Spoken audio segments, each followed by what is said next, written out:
Bismillahirrahmanirrahim. Assalamualaikum warahmatullahi wabarakatuh. Alhamdulillah alladzi bi nikmatihi tatimmus shalihah. Allahumma shalli wa sallim wa barik wa an'im ala nabiyyina Muhammadin sallallahu alaihi wasallam. Faqala Allah ta'ala ya ayyuhalladzina amanu taqullaha haqqa tuqatih wa la tamutunna illa wa antum muslimun amma ba'du.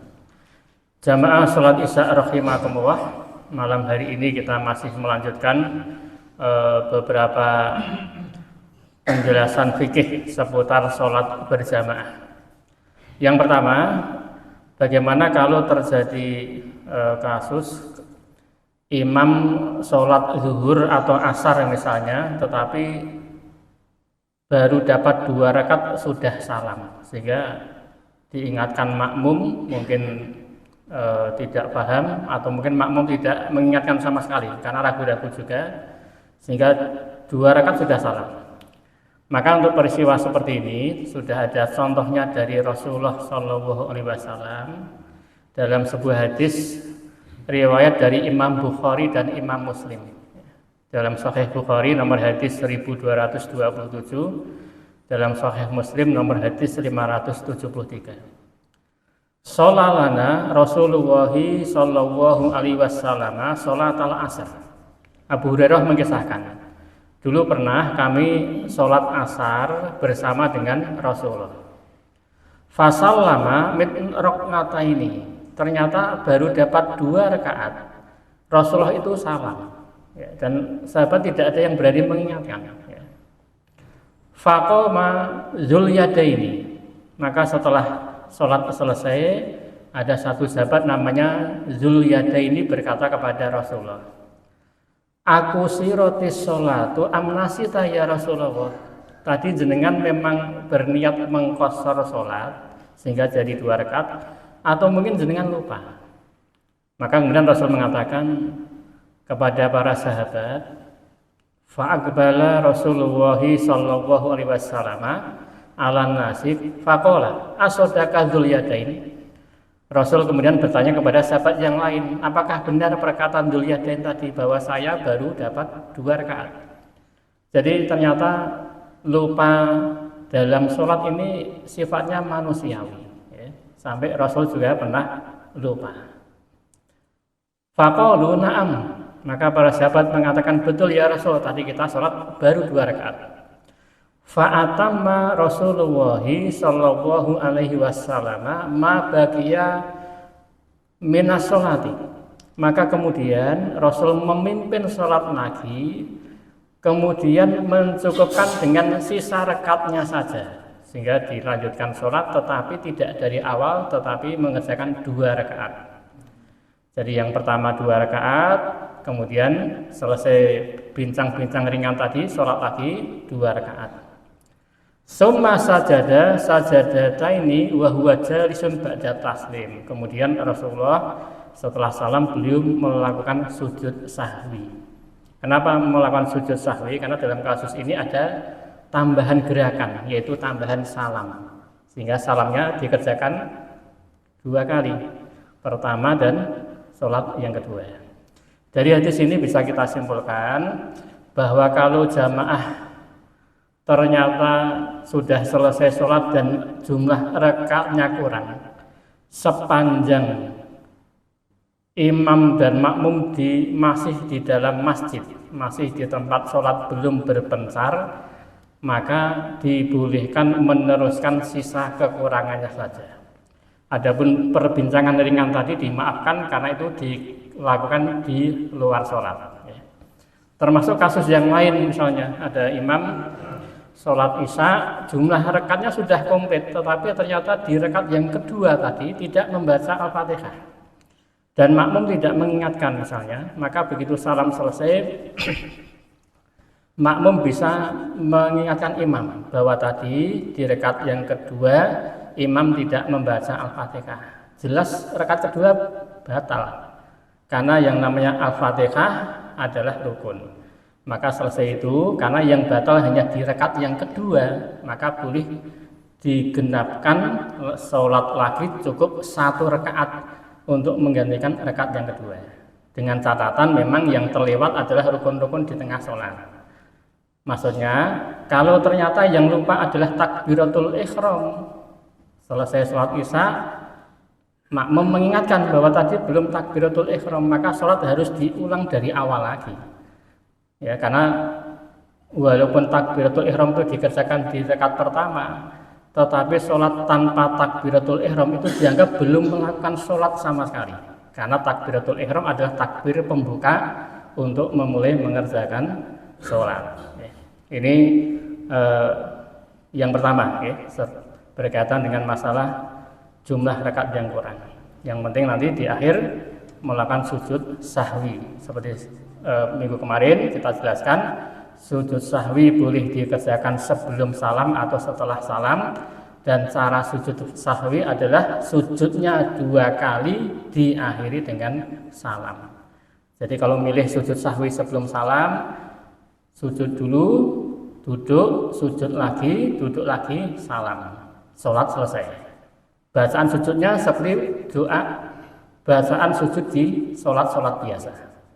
Tapi kalau milih sujud sahwi setelah salam, caranya sama, sujud 2 kali, kemudian salam kembali, karena patokan sujud sahwi adalah dikerjakan 2 kali, diakhiri dengan salam. Boleh sebelum salam, boleh setelah salam, walaupun secara terperinci ada kondisi-kondisi tertentu afdhal sebelum salam, kondisi tertentu afdhal setelah salam. Tetapi secara ringkas, keduanya boleh. Ini hanya masalah afdholiyah saja.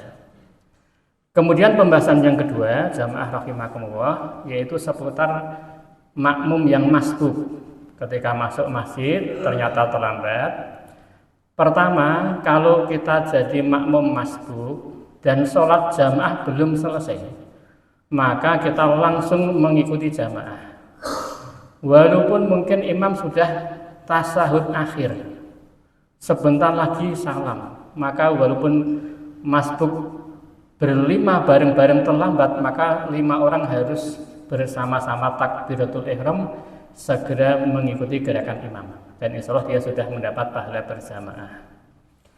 Kemudian kondisi yang kedua, kalau misalnya ada beberapa makmum yang masbuk, ya mungkin di rakaat yang di shaf yang terakhir, kemudian sholat selesai, ada 5 orang yang masbuk, maka otomatis 5 orang tadi kan harus menambah jumlah rakaat yang tertinggal.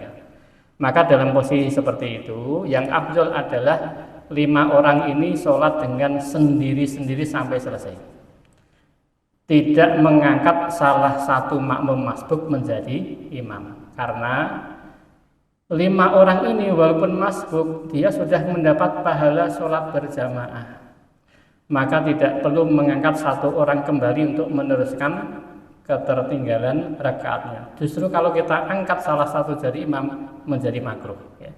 Demikian penjelasan dalam kitab Fathul Mu'in.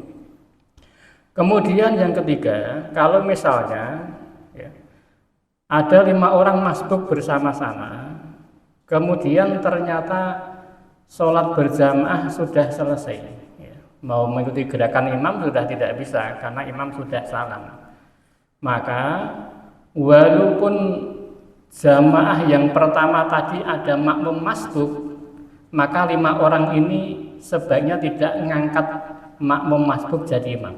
Maka 5 orang ini karena sudah terlambat, yang afdal disunahkan 5 orang ini mengadakan sholat berjamaah baru saja, ya. Karena berimam kepada imam sejak awal berjamaah itu lebih afdol daripada mengangkat imam dari makmum masbuk dari jamaah yang sebelumnya. Jadi ini kondisi yang ketiga. Jadi saya ulangi, kalau misalnya kita beberapa orang datang ke masjid, masbuk semuanya, sholat sudah selesai, sudah kita buat jamaah yang kedua, salah satunya diangkat jadi imam. Karena makmum masbuk begitu kita angkat jadi imam, bisa jadi dia memang kurang berkenan untuk jadi imam, dan memang tadi lebih afdal berjamaah itu sejak awal. Dan mengadakan jamaah yang kedua itu dibolehkan, tidak mengapa. dengan syarat jamaah pertama sudah menyelesaikan sholatnya. Ini adab ya. Sholat berjamaah itu ada adabnya. Di masjid-masjid yang ada imam rotib, imam tetap ya. Masjid-masjid di kampung itu kan pasti ada imam tetapnya. Beda dengan masjid di terminal, di rest area itu mungkin tidak ada imam tetap. Tetapi untuk masjid-masjid yang ada imam tetapnya, selama jamaah belum selesai, maka tidak boleh mengadakan jamaah baru. Dibolehkan jamaah baru setelah jamaah yang inti sudah selesai. Kecuali dalam kondisi darurat. Misalnya di masjid sini baru menunggu iqomah, ternyata ada rombongan musafir, mereka harus bersegera untuk berangkat lagi, maka dalam kondisi darurat musafir ini boleh sholat berjamaah mendahului jamaah tempatan, tetapi dengan syarat dia harus minta izin lebih dahulu kepada imam rotibnya. Begitu diizinkan dipersilahkan karena memang kondisi darurat, tetapi kalau tidak diizinkan dia harus menunggu iqomah di masjid tersebut. Kemudian yang terakhir, dan ini kondisi darurat yang terakhir, kalau misalnya kita masbuk sendirian, sholat sudah selesai, kita mau sholat berjamaah, tetapi hanya sendiri, tidak bisa mengangkat teman yang lain untuk jadi imam. Satu-satunya yang bisa kita jadikan imam adalah makmum masbuk, yang dia akan berdiri melengkapi ketertinggalan rekatnya. Maka dalam kondisi seperti ini baru dibolehkan dia mengangkat atau minta salah satu makmum masbuk untuk menjadi imam kita. Karena pas tadi kita masuk masjid memang kita betul-betul sendirian, dan ini sebagai bentuk semangat kita berjamaah, maka dibolehkan untuk mengangkat makmum masbuk jadi imam kita. Ini beberapa kondisi ketika kita jadi makmum yang masbuk ya. Sehingga sholat berjamaah ini ada aturan dan ada adabnya. Ini secara ringkas saja dari salah satunya dari kitab fikih Fathul Mu'in.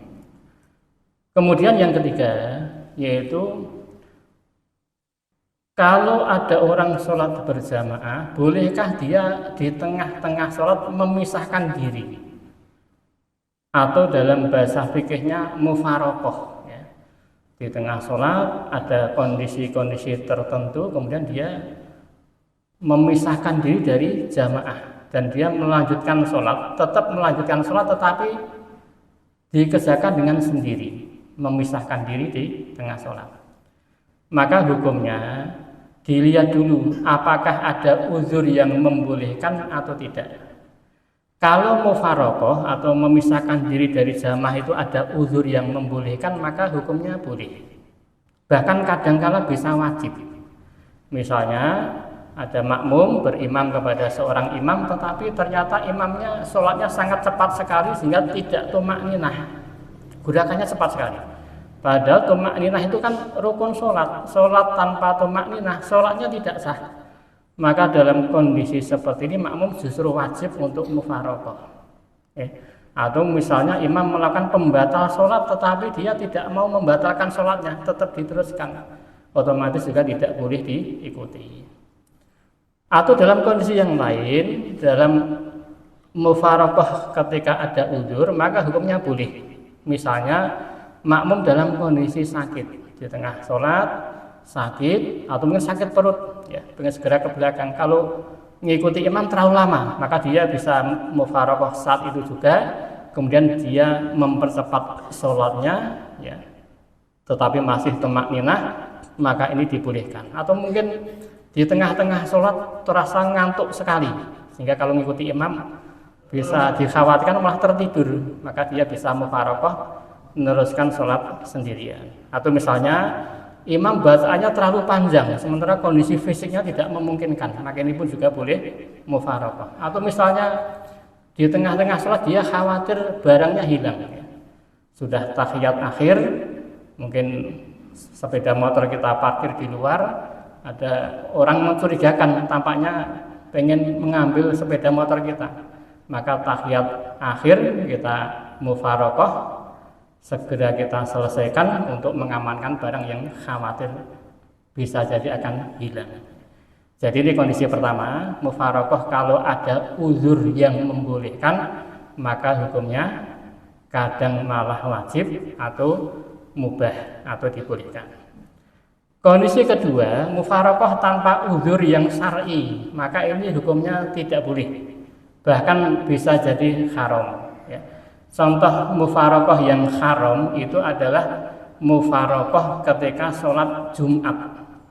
Karena sholat Jumat itu kan wajib dikerjakan dengan berjamaah, tanpa ada sebab tiba-tiba dia mufarokoh, maka ini berdosa karena otomatis sholat Jumatnya tidak sah. Karena sholat Jumat itu harus dikerjakan dengan berjamaah.